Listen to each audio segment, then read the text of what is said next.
আপনি কি কোনো স্পোর্টস অ্যাক্টিভিটিতে অন্তর্ভুক্ত? তাহলে আজকের ভিডিওটি আপনার জন্য। কথা বলছি স্পোর্টস ইনজুরি সংক্রান্ত বিষয় নিয়ে।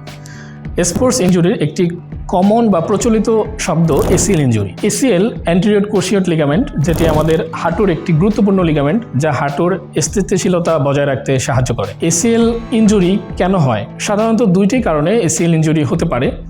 একটি হচ্ছে non contact ACL injury, contact ACL injury.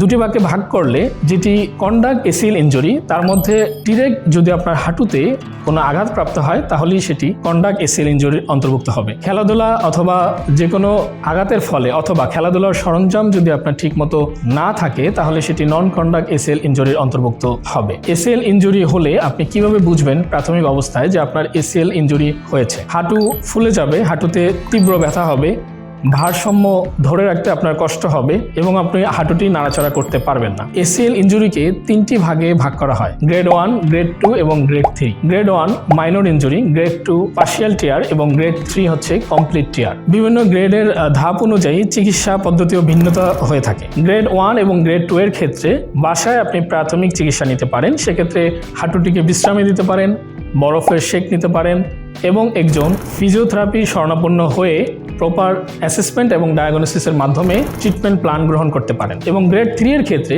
যেটি আপনার এসিএল ফুল টেয়ার হয়ে যায় এবং সম্পূর্ণ ছিঁড়ে যায়, সেক্ষেত্রে আপনাকে সার্জারিতে যেতে হতে পারে। মনে রাখবেন, এসিএল ইনজুরি ছোট থেকে গুরুতর আকার ধারণ করতে পারে। সুতরাং এসিএল ইনজুরি নিয়ে বসে না থেকে একজন ফিজিওথেরাপিস্টের শরণাপন্ন হন, প্রপার গাইডলাইন মেনটেন করে দ্রুত সুস্থতর জীবনে ফিরে আসুন। ধন্যবাদ।